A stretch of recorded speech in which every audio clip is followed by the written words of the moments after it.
Nah ini seru nih. Sebuah hal yang bisa membuat kita sadar tapi nggak biasa kali ini. Yuk kita ketawa sambil sadar sambil seneng. Kita mulai.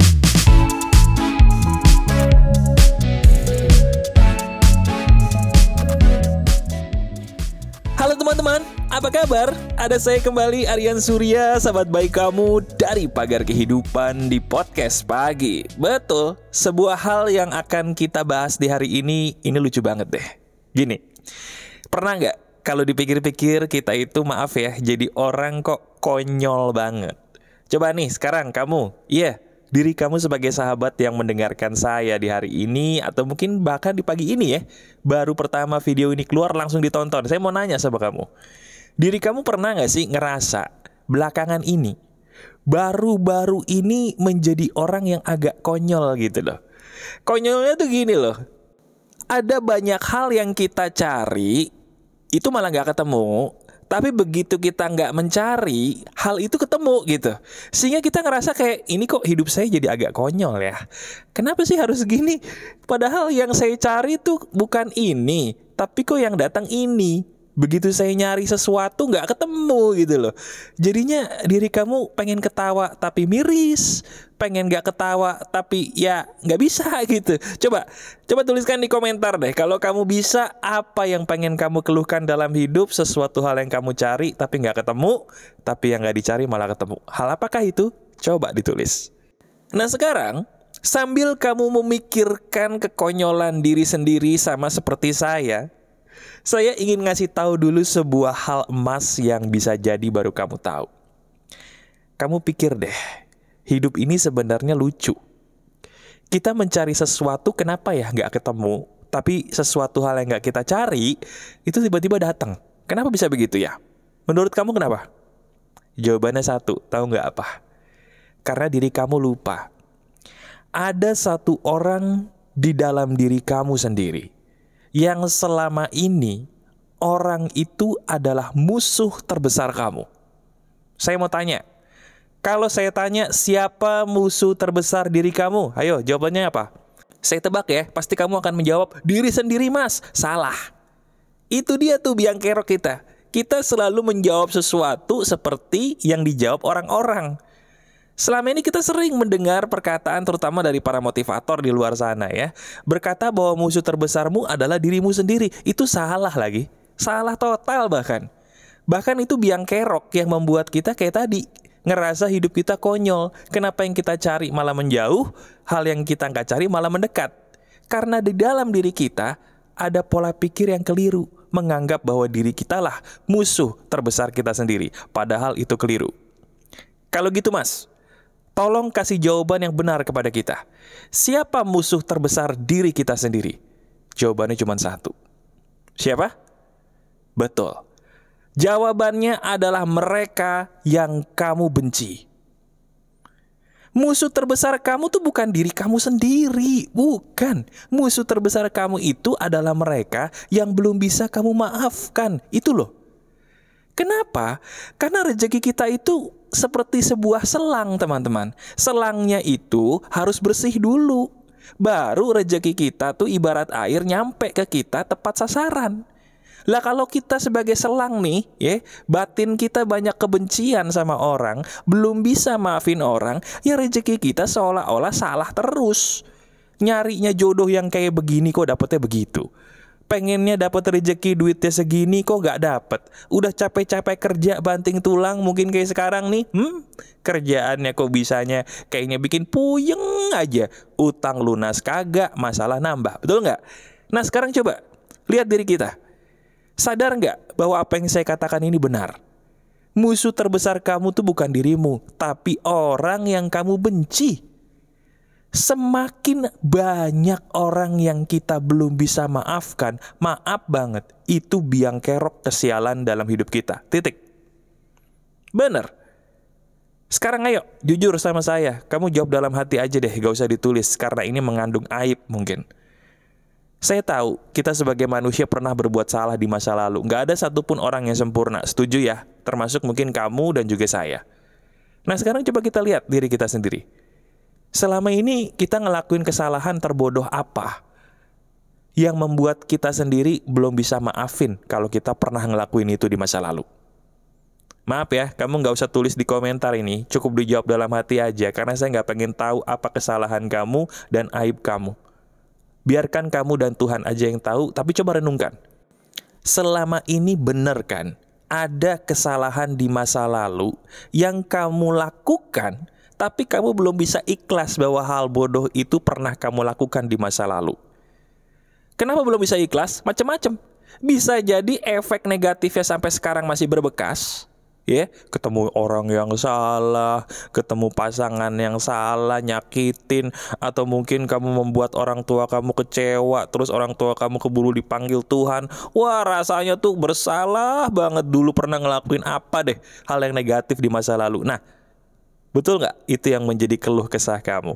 Renungkan, ada satu hal dalam diri kamu, kalau dipikir ulang, lo nggak bisa atau belum bisa kamu maafkan dengan baik. Renungkan. Nah sekarang coba, saya ingin tanya sama kamu. Hal yang belum bisa kamu maafin tadi, kenapa diri kamu belum bisa memaafkannya? Saya tahu itu nyakitin. Saya tahu mungkin orang itu, kalau kamu belum bisa maafin orang ya, orang itu pernah nyakitin kamu di masa lalu. Bahkan bukan satu. Ada lebih dari satu orang yang nyakitin kamu di masa lalu, dan kamu belum bisa mengikhlaskan orang itu untuk pergi dari hati kamu, dan masih ada tuh perasaan benci banget sama tuh orang. Betul nggak? Kalau kamu yang belum bisa memaafkan diri kamu sendiri karena di masa lalu pernah berbuat hal yang maaf ya, agak bodoh gitu kalau dipikir-pikir.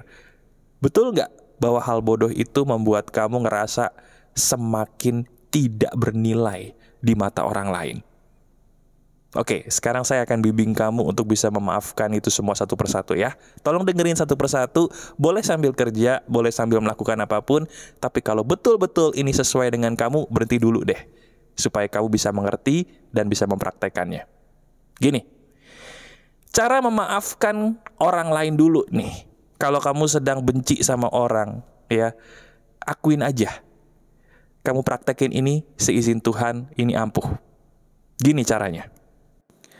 Pertama, orang yang nyakitin kita di masa lalu itu terjadi atau hadir bukan karena kamu.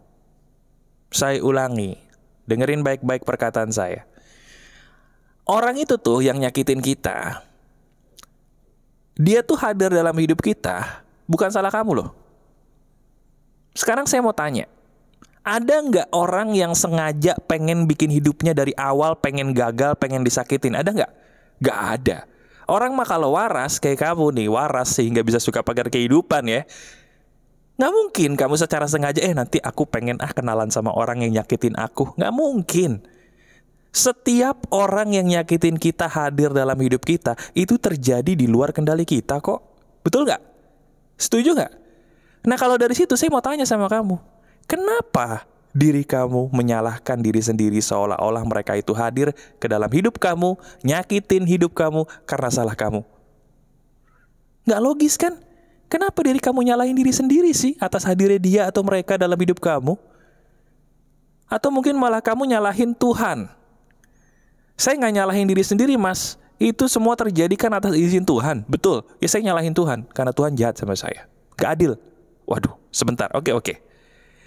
Kalau Tuhan itu nggak adil, kamu kok masih hidup? Kalau Tuhan itu nggak adil, kok kamu bisa dengerin saya?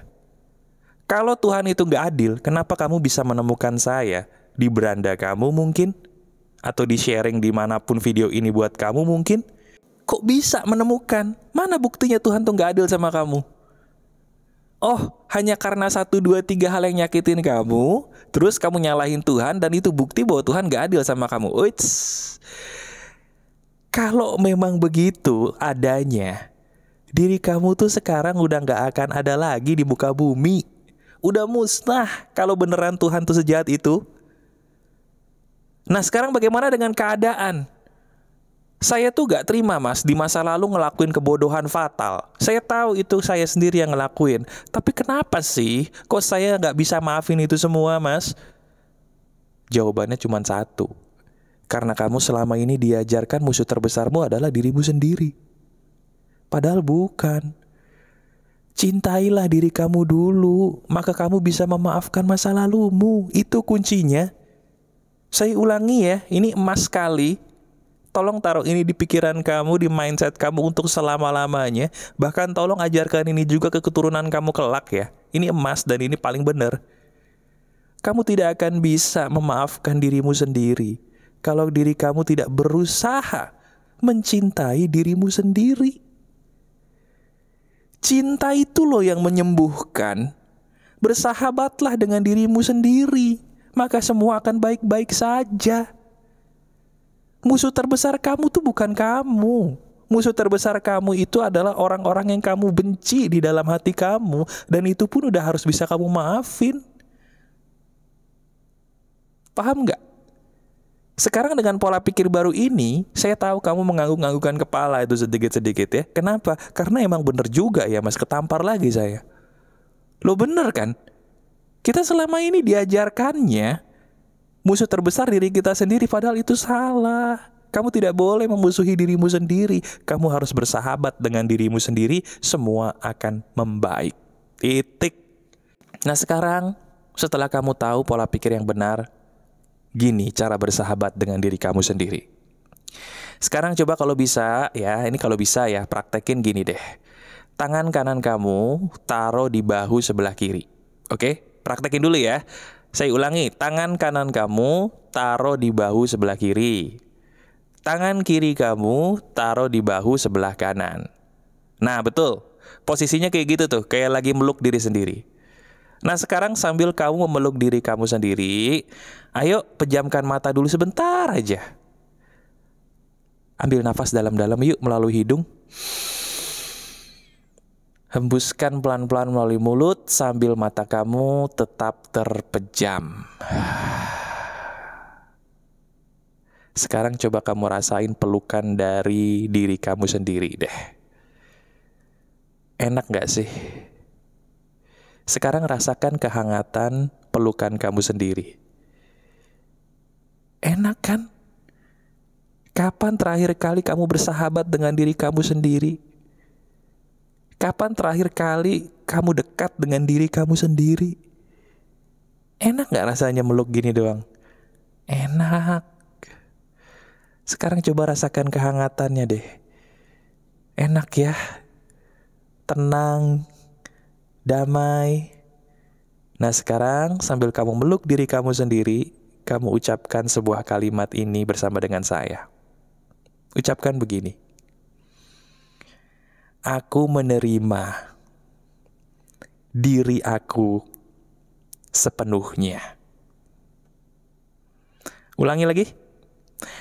Aku menerima diri aku sepenuhnya. Aku memaafkan mereka karena aku menerima diri aku sendiri. Aku menerima diri aku sendiri. Aku menerima diri dan tubuh aku sendiri. Sadar gak sih bibir kamu tuh senyum? Coba lihat deh. Sekarang kamu rasakan dulu kehangatan pelukan kamu sendiri. Sambil kamu buka mata kamu. Sekarang kamu katakan terima kasih. Aku mencintai diri aku. Dah, buka pelukan kamu dan sekarang coba lihat baik-baik bagaimana kondisi dari mulut kamu. Bener nggak di situ senyum sendiri?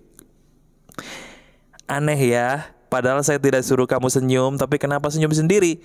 Ya karena benar apa yang saya katakan, bahwa ternyata memang betul saya selama ini lupa untuk bersahabat dengan diri saya sendiri.